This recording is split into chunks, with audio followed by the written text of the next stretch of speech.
نماز میں اکثر لوگ یہ غلطی کیا کرتے ہیں، اور یہ غلطی کوئی چھوٹی غلطی نہیں ہے میرے بھائی، بہت بڑی غلطی ہے، اور لوگ غفلت میں ہیں، انہیں خبر تک نہیں ہے وہ نمازیں پڑھ رہے ہیں لیکن ان کی نماز سرے سے ہو ہی نہیں رہی ہے، اور وہ اگر اسی انداز میں پڑھتے رہے تو پوری زندگی پڑھتے رہیں گے لیکن ان کی نماز نہیں ہوگی۔ وہ غلطی کیا ہے؟ وہ غلطی یہ ہے کہ جب ہم اپنی تنہا نماز پڑھتے ہیں یا امام صاحب کے بھی پیچھے پڑھتے ہیں، کچھ جگہوں پر ہمیں پڑھنے کا حکم ہے، دعا وغیرہ ہے یا درود پاک پڑھنے کا، یا التحیات وغیرہ ہم پڑھا کرتے ہیں، یا ہم جب قرآن پاک کی تلاوت کیا کرتے ہیں، یا ہم کہیں فاتحہ خوانی میں جاتے ہیں تو وہاں جب کلمہ شریف پڑھنے کی بات آتی ہے تو ہم کلمہ شریف کا بھی ورد کیا کرتے ہیں۔ تو اکثر لوگ یہ غلطی کرتے ہیں کہ وہ اپنی آواز کو اتنی زور سے نہیں نکالتے یا اتنی بلندی سے نہیں پڑھتے کہ ان کے کان خود سن سکیں۔ بہت سے لوگ کہتے ہیں کہ نماز دل میں پڑھ لو اللہ قبول کر لے گا، بہت سے خالی نماز کے اندر ہونٹ ہلاتے ہیں، وہ یہ سمجھتے ہیں کہ ہونٹ ہلانے ہی سے ہماری نماز ہو جائے گی، تو یہ بہت بڑی غلطی اور غلط فہمی آپ کے اندر ہے۔ اس بات کو یاد رکھ لیں، یہ بڑا اہم مسئلہ ہے، دوسروں تک بھی یہ بات آپ پہنچائیں، کیونکہ لوگ اس طرح کی نمازیں بہت پڑھ رہے ہیں کہ وہ اللہ اکبر کہہ کے جب کھڑے ہوتے ہیں تو دل و دماغ تو کہیں ان کا نکل جاتا ہے لمبا، اور وہ اپنے دل میں ہی سورہ فاتحہ پڑھ رہے ہیں، دل کے اندر ہی سورت کی تلاوت کر رہے ہیں، دل ہی دل میں وہ تمام تسبیحات پڑھ رہے ہیں، التحیات وغیرہ درود پاک پڑھ رہے ہیں، اور وہ یہ سمجھتے ہیں کہ اس طرح سے ہماری نماز ہو رہی ہے۔ تو میں آپ کو بتاؤں، اس طرح سے آپ کی نماز نہیں ہوگی جب تک کہ آپ کی آواز آپ کے کانوں تک نہ پہنچے۔ اتنی زور سے بھی نہ پڑھیں، ڈسٹرب ہو پاس والا، قریب والا۔ اللہ کے نبی صلی اللہ علیہ وسلم ایک مرتبہ مسجد نبوی میں جب داخل ہوئے، آدھی رات کا حصہ گزر چکا تھا، تو کیا دیکھا؟ حضرت عمر ابن خطاب رضی اللہ تعالی عنہ بہت بلند آواز سے قرات کر رہے، اور وہ اپنی تنہا نماز پڑھ رہے تھے، نماز تہجد پڑھ رہے تھے۔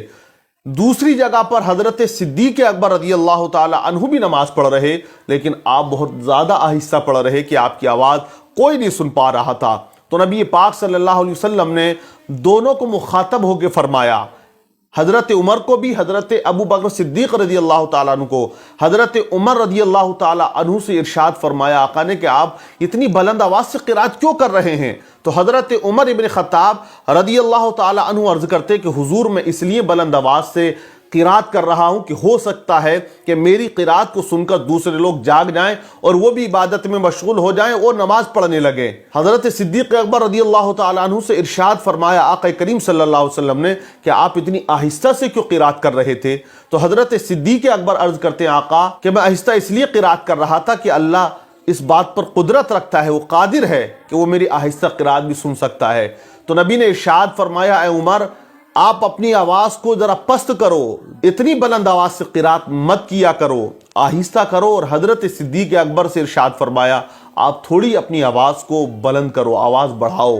مطلب یہ ہے کہ نماز کی حالت میں جب ہم نماز پڑھیں یا قرآن پاک کی تلاوت کریں تو اگر کوئی شور و شرابہ نہیں ہو رہا ہے تو اتنی آواز ہماری نکلنی چاہیے جس سے ہمارے کان اپنی آواز کو خود سن سکیں۔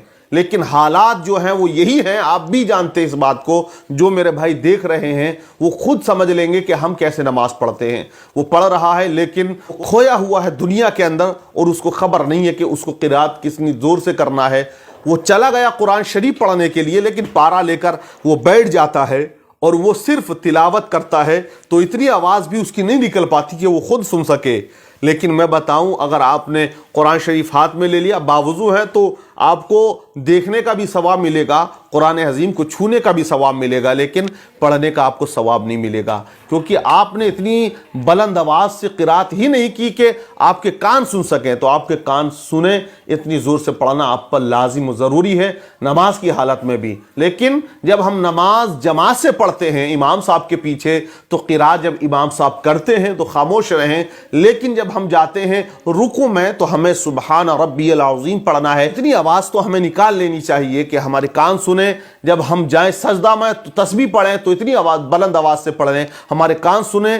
التحیات ہم پڑھتے ہیں، درود پاک، درود ابراہیم وغیرہ ہم پڑھتے ہیں تو اتنی بلند آواز سے پڑھ لیں کہ ہمارے کان سن سکیں۔ اور جب ہم نوافل پڑھ رہے ہیں، سنتیں پڑھ رہے ہیں، تنہا اکیلے پڑھ رہے ہیں یا جماعت نکل چکی ہے، فرض نماز ہم اپنی ادا کر رہے ہیں تو اتنی زور سے آپ پر قرات کرنا یہ لازم و ضروری ہے کہ آپ کے کان سن سکیں، لیکن لوگ بس کھڑے ہو گئے اور کھو گئے، نہ جانے کہاں کون سی دنیا میں مست ہو جاتا۔ تو یہ بہت اہم مسئلہ ہے، اسے بھائی یاد رکھیں، اور نماز کے اندر خشوع اور خضوع پیدا کریں، تبھی ہوگا جب ہم دل لگائیں گے۔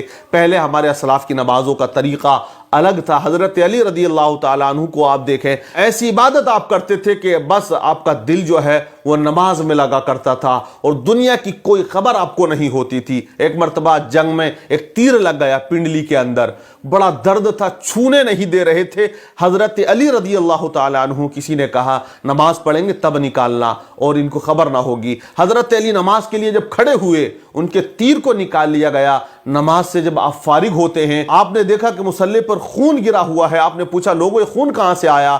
تو لوگوں نے کہا حضرت ہم نے وہ تیر جو پنڈلی میں تھا اور جسے آپ چھونے نہیں دے رہے تھے، نماز کی حالت میں نکال لیا۔ حضرت علی فرماتے قسم ہے پیدا کرنے والے رب کی، مجھے ذرہ برابر بھی احساس نہیں ہوا۔ تو یہ نماز تھی حضرت علی کی۔ حضرت زین العابدین رضی اللہ تعالیٰ عنہ، امام حسین کے بیٹے، نماز پڑھ رہے ایک مکان کے اندر، آگ لگ گئی، لوگوں نے آگ کو بجھایا، پانی ڈالا، بہت شور و شرابہ ہوا، لیکن آپ بالکل اطمینان اور سکون کے ساتھ نماز پڑھتے رہے۔ نماز سے فارغ ہوئے تو آپ نے فرمایا لوگوں سے مجھے کچھ شور و شرابے کی آواز آ رہی تھی۔ تو لوگوں نے کہا حضرت گھر میں آگ لگ گئی تھی اور ہم نے اس کو بجھا دیا اور آپ کو خبر نہ ہوئی۔ آپ نے فرمایا کہ میں نماز میں اس قدر مشغول تھا کہ مجھے آگ لگنے کی بھی خبر نہیں تھی اور جن لوگوں نے آگ کو بجھایا ان کی بھی کوئی خبر نہیں تھی۔ تو وہ لوگ ایسی عبادت کرتے تھے۔ آج ہم ایسی کرتے ہیں کہ جو اہم مسائل ہیں ان کو بھی ہم سیکھ نہیں پاتے، اسی لیے دل اور دماغ ہمارا بھٹکتا ہے۔ تو میرے بھائی پہلے آپ جو اہم مسائل ہیں ان کو جان لیں اچھے سے، اور اسی انداز میں جس انداز میں شریعت ہمیں حکم دیتی ہے نماز پڑھنے کا، آپ نماز پڑھیں، انشاءاللہ لطف آئے گا، مزہ آئے گا، دل و دماغ بھٹکے گا نہیں، آپ کا دل و دماغ صرف نماز میں لگا رہے گا۔ اللہ عمل کی توفیق عطا فرمائے۔